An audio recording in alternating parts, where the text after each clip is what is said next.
سورۃ فاتحہ کے اندر اللہ تعالیٰ نے جو یہ 7 آیتیں نازل کی ہیں، اس میں 5 اپنے اسماء گرامی کا اس میں اللہ نے ذکر کیا ہے، اور 5 اسماء گرامی میں اللہ ہے، رب ہے، رحمان ہے، رحیم ہے اور مالک، یہ 5 نام اللہ نے اس میں بیان فرمائے۔ اور ان 5 ناموں کی وجوہات ہیں۔ سب سے پہلے وہ اللہ ہے کہ اللہ ہو خالق و کل شے، ہر چیز کا پیدا کرنے والا وہ اللہ ہے، اللہ کی ذات ہے۔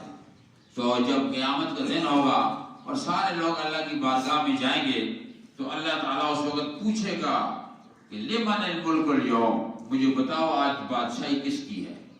تو سب لوگ بادشاہ کھڑے ہوں گے، اس میں فرعون نمرود بھی کھڑے ہوں گے، بڑے بڑے جناب دعوے کرنے والے، تو کوئی نہیں بولے گا، آگے سے خاموش ہوں گے۔ پھر رب فرمائے گا للہ الواحد القہار، اللہ قہار کی بادشاہی ہے آج، یہی اللہ ہے جس نے تمہیں پیدا کیا تھا اور آج تم محشر کے میدان میں ہو۔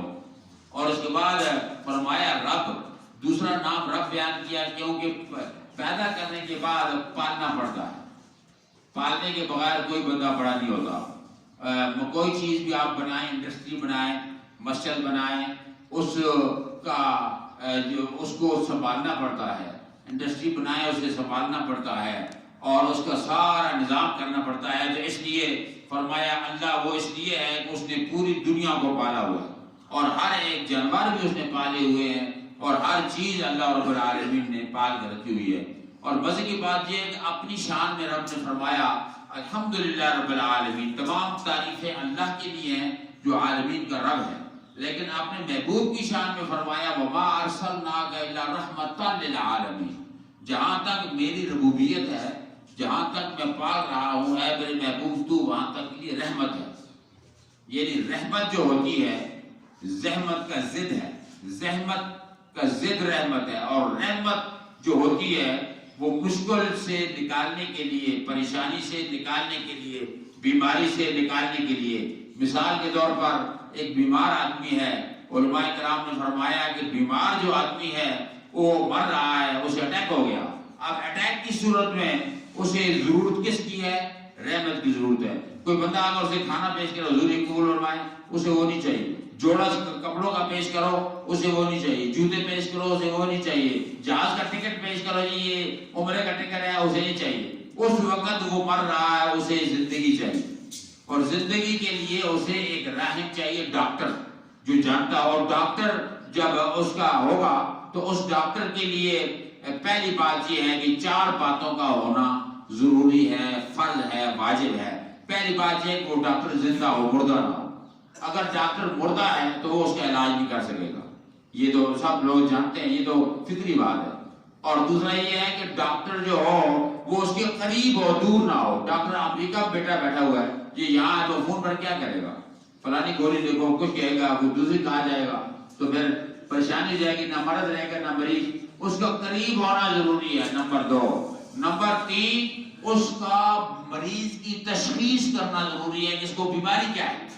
بیماری گردے کی ہے، علاج وہ جناب والا وہ دل کا کر دے، دوائی دل کی دے دے۔ بیماری جناب والا اس کو معدے کی ہے، علاج دوسرا کر لے۔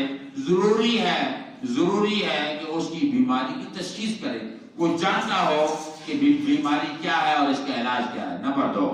اور نمبر 3 یہ ہے کہ وہ قریب بھی ہو، زندہ بھی ہو، بیماری کا علم بھی ہو، اور اس کے بعد اسے طاقت بھی ہو علاج کرنے کی، یعنی وہ انجیکشن بھی لگا سکتا ہو، دوائی دے سکتا ہو، اس میں طاقت ہو، حیات ہو۔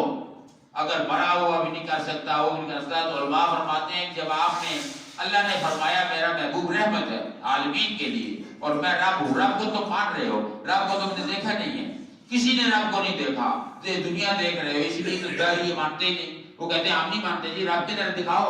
اور رب کی صرف تخلیق کو ہم دیکھ، تفکروا فی آلاء اللہ ولا تفکروا فی اللہ، رب کے بارے میں غور نہیں کرنا، رب کی تخلیق کو دیکھو، صبح کیسے ہو رہی ہے، شام کیسے ہو رہی ہے، درخت کیسے ہیں جناب، اس کی مخلوق کیسی ہے، رحمت کیسے برستی ہے، بارش کس طرح، یہ ساری چیزیں دیکھو گے تو پھر تمہیں یقین ہوگا کوئی ہے برسانے والا۔ جنگل میں 2-3 مولوی چلے گئے، ایک بوڑھی اماں، وہاں افریقہ میں بڑے بڑے جنگل ہیں، ایسے بڑے جنگل ہیں آپ حیران ہو جائیں گے، وہاں تو گاڑیوں میں ایسے ہم لوگ بیٹھ کے جاتے تھے، سیر کرتے تو شیر پھر رہا ہے، شیر آپ کی گاڑی کے اوپر چڑھ کے چھلانگ مار کے چلا جائے گا، آپ گاڑی چلاتے رہیں. اس طرح کے حالات ہیں وہاں. وہ بہت بڑا جنگل ہے. وہ لوگ جب جانے جاتے ہیں وہ سیر کرنے جاتے ہیں. تو وہاں پر ایک بڈھی اماں وہاں رہتی تھی. اس کے پاس 2-3 مولوی صاحب پہنچ کے جا کے سلام کلام کیا. اماں جی آپ سنائیے کتنا عرصہ ہو گیا ادھر رہتی ہیں؟ پتر جمی تھے یہاں، وڈی بھی تھے ہوئی یہاں، پترے دوترے، بہت بڑا خاندان ہے. اچھا یہ دسو کہ کوئی مسجد کو مسئلہ پتہ ہے کہ مسجد ہونے کی ہے؟ اس نے کہا جی کہ پھر آپ کس طرح جانیں گی کہ اللہ کے بارے میں اللہ تعالیٰ ہے نہیں کتنے ہیں یہ تم جانتی ہو؟ کہتی بیٹا بالکل جانتی ہوں، میں نے نہیں پڑھا، نہ مدرسہ پڑھا ہے، نہ کہیں گئی ہوں، نہ میرے بچے نے پڑھا ہے. بچے دن کو جناب جانور چگانے چلے جاتے ہیں، وہ جنگل علاقہ ہے نا بالکل. تو اس نے کہا پھر کہتی ہے جی میں یہ چکی جب پھیرتی ہوں، چکی آٹا پیستی ہوں، تو جب میں اکیلی چکی چلاتی ہوں تو میں سوچنے لگے کہ آسمان زمین کی چکی جو چل رہی ہے یہ چھوٹی سی چکی میرے بغیر نہیں چلتی. اگر میں چلاؤں گی تو چلے گی، ہاتھ رک جائے گی. تو میں سوچنے لگی کہ یہ اگر چھوٹی سی چکی کسی چلانے والے کے بغیر نہیں چل سکتی تو یہ زمین و آسمان کی چکی کیسے چل رہی ہے؟ اسے کوئی ضرور چلانے والا ہے. تو ایک طاقت ہے جسے آپ اللہ کہیں، اللہ رب العالمین کہیں. کوئی رب کہتا ہے، کوئی اللہ کہتا ہے، کوئی خدا کہتا ہے، انگریز گاڈ کہتے ہیں، کوئی سپریم بینگ کہتا ہے. تو ضرور ہے. اس نے کہا یہ بتائیں کہ آپ کو یہ کیسے پتہ ہے کہ وہ ایک ہے دو نہیں؟ کہتی ہے کہ ایک دن ایک بوڑھی میرے پڑوس والی آ گئی، وہ ساتھ بیٹھ کے کہتی ہے میں بھی ہیلپ کرتی ہوں تیری چکی میں. وہ بھی پھیرنے لگی، میں پھیرنے لگی، تو جو سپیڈ میں چلاتی تھی وہ سپیڈ ختم ہو گئی. چکی کبھی ادھر جاتی ہے کبھی ادھر جاتی ہے، دانے صحیح طریقے سے نہیں ہو رہے. تو میں نے کہا تو چھوڑ پیچھے ہٹ جا، یہ 2 آدمی نہیں چلا سکتے، 2 چلائیں گے تو دانے صحیح آٹا نہیں بنے گا. تو میں اس سے سمجھی کہ چلانے والا ایک ہے. اگر 2 ہوتے تو ایک کہتا میں مشرق سے سورج کو جناب نکالتا ہوں، دوسرا کہتا ہے میں مغرب سے نکالتا ہوں، ایک کہتا ہے میں بارش ادھر برساتا ہوں، دوسرا کہتا ہے میں دھوپ کروں گا. تو پھر یہ کام نظام باطل ہو جاتا. لو کان فیہما آلہۃ الا اللہ لفسدتا. اللہ نے فرمایا اگر اللہ کے بغیر کوئی دوسرا خدا ہوتا تو یہ سب فساد برپا ہو جاتا. تو اس لیے فرمایا کہ اللہ رب العالمین ایک ہے، وحدہ لا شریک ہے. تو اللہ تعالیٰ نے فرمایا ہے میرے حبیب جہاں تک میری ربوبیت ہے وہاں تک تیری رسالت ہے. اب وہ لوگ جو یہ کہتے ہیں کہ نبی رحمت للعالمین تو ہے لیکن وہ مرا ہوا معاذ اللہ، وہ تو قبر میں ہے، وہ تو بات نہیں کر سکتا. تو پھر رحمت کس بات کی ہوئی؟ ڈاکٹر صاحب قبر کے اندر ہے، وہ آپ کا علاج کیسے کریں گے؟ اور پھر جناب والا اگر وہ یہ کہیں کہ جناب والا وہ جو نبی ہے وہ تو جانتے ہی نہیں، اپنے بارے میں نہیں جانتا. ما یفعل بی ولا بکم، میں تو یہ نہیں جانتا. اصل بات یہ ہے کہ قرآن کو سمجھ نہیں سکے. قرآن مشرکوں کے بارے میں جب نازل ہوا اور کافروں کے بارے میں جب نازل ہوا اور وہ آیتیں انہوں نے نبی پر لگائی اور نبی پر لگانے کی وجہ سے یہ خرابی پیدا ہوئی، تو فرمایا کہ تو رحمت للعالمین ہے. جہاں تک میری خدائی ہے تیری مصطفیٰ ہے. اور سب سے پہلی بات یہ ہے کہ بندہ پڑھتا ہے کلمہ لا الہ الا اللہ، کوئی عبادت کے لائق نہیں مگر اللہ ہے. اگر کہے کہ اللہ تھا تو کافر ہو گیا. اور اسی طرح محمد رسول اللہ، محمد اللہ کے رسول ہیں، اگر یہ کہے کہ تھے تو کافر ہو گیا. اس کا مطلب ہے ہوتا وہی ہے جو ہے. سورج ہے اس وقت، روشنی ہے اس وقت، دن ہے اس وقت، تو یہ ماننا پڑے گا کہ ہمیں ہر لحاظ سے. یہ اور بات ہے کہ اللہ تعالیٰ نے انہیں ہم سے چھپا لیا، رب خود بھی ہم سے چھپ گیا. حالانکہ وہ ظاہر ہو سکتا تھا، اوپر سے وہ دیکھ ہمیں رہا ہے، ہم اسے نہیں دیکھ رہے، اس کی مرضی.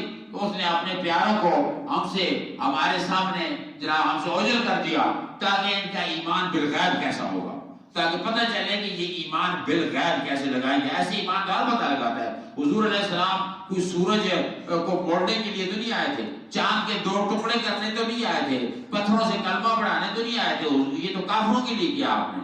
یہ کافر جب سامنے آئے، ایک نے کہا میں نہیں مانتا، آپ فرمایا تو کیا کہے گا؟ وہ آگر کہتا ہے یہ وہ درخت ہے باہر سامنے، آپ اس سے کہو وہ آپ کی گواہی دے. فرمایا تو جا اور درخت کے ساتھ منہ لگا کے اسے میسج میرا بولا پیغام، وہ کیا محمد رسول اللہ آپ کو بلا رہے ہیں، اس کے پاس جا. وہ کافر درخت کے پاس جاتا ہے، جا کہتا ہے اے درخت تجھے محمد رسول اللہ بلا رہے ہیں. اب دیکھ رہے ہیں آپ کو درخت ہلتا ہے آگے پیچھے دائیں بائیں، ہل کے اپنی جڑیں کاٹ کے آگے سجدہ کرتا ہے. اور پھر جب سجدہ کرتا ہے پھر وہ بندہ پاؤں پہ پڑ جاتا ہے. یا رسول اللہ تیری عظمتوں سے تھا بے خبر، یہ میری نظر کا قصور تھا، ورنہ راہ گزر پہ میری کہیں کعبہ تھا کہیں دور تھا. ہم اور آپ کے لیے ایمان والوں کے لیے ایمان بالغیب ہے. مطلب یہ ہے کہ اگر آپ یہ کہیں کہ جناب والا ابھی حضور سامنے کیوں نہیں، اور جب تک نبی پاک صلی اللہ علیہ وسلم نہیں ہوں گے ہم کس طریقے سے وہ کریں گے؟ اسی لیے آج قرآن شروع ہوتے ہی رب نے فرمایا کہ یؤمنون بالغیب، ایمان وہ ہے جو غیب ہو، نہ دیکھا ہو۔ حضور نے صحابہ سے پوچھا تھا کہ صحابیوں یہ بتاؤ عجیب ایمان، یونیک ایمان کس کا ہے؟ یونیک یعنی سب سے بیسٹ اس کی ویلیو ہے۔ آپ کی یا رسول اللہ نبیوں کا، نبیوں کا، کیوں نبیوں کے سٹیٹس جو بڑا ہے، اور نبیوں کا کیا ایمان یونیک ہے؟ انہوں نے تو رب سے کلام کیا ہے، انہوں نے تو رب کے جلوے دیکھے ہیں، اللہ تعالیٰ سے رابطے ہوئے ہیں، ان کا کیا ہے؟ وہ انہیں تو ماننا ہی پڑے گا۔ اور پھر کہنے لگے ہمارا ہوگا، اور انہوں نے تمہارا کیا ہے؟ تو ہم نے تو پتھروں کو کچھ کلمہ پڑھتے ہوئے نہیں دیکھا، میری انگلیوں سے پانی کے فوارے جاری ہوتے ہوئے نہیں دیکھے، تو ہم نے درختوں کو مجھے سجدہ کرتا ہوا، جانوروں کو سجدہ کرتا ہوا، چاند کو ٹکڑے ہوتا ہوا، سورج کو پلٹتا ہوا نہیں دیکھا۔ اتنا کچھ دیکھنے کے بعد بھی اگر تم نہ مانو پھر کون مانے گا؟ یہ تو ماننا موجود ہو جاتا ہے نا، واجب ہو جاتا ہے۔ تو ان کا پھر یا رسول اللہ ہمیں نہیں پتا، اللہ اور اس کا رسول بہتر جانے۔ فرمایا تم سے بعد قیامت کے قریب جو لوگ آنے والے ہیں جنہوں نے نہ مجھے دیکھا، نہ تمہیں دیکھا، نہ میرے معجزے دیکھے، نہ جبریل آتا ہوا دیکھا، نہ وحی آتی ہوئی دیکھی، صرف انہوں نے مولوی سے سنا اور کہا آمنا صدقنا، یا اللہ ہم مانتے ہیں تو ہے اور تیرا رسول ہے، ہم مانتے ہیں تیرے رسول کا یہ درجہ ہے، یہ مقام ہے، یہ منصب ہے۔ تو جب یہ ساری باتیں مطلب یہ انہوں نے مانی تو پھر ان کا ایمان یونیک ایمان ہے۔ آج تم اگر اپنے دین کا 20واں حصہ چھوڑو گے تو اسلام سے خارج ہو جاؤ گے، یعنی تم 20واں حصہ اگر اسلام کا چھوڑو گے تو اسلام سے ہلاک بھی ہو جاؤ گے، خارج ہو جاؤ گے۔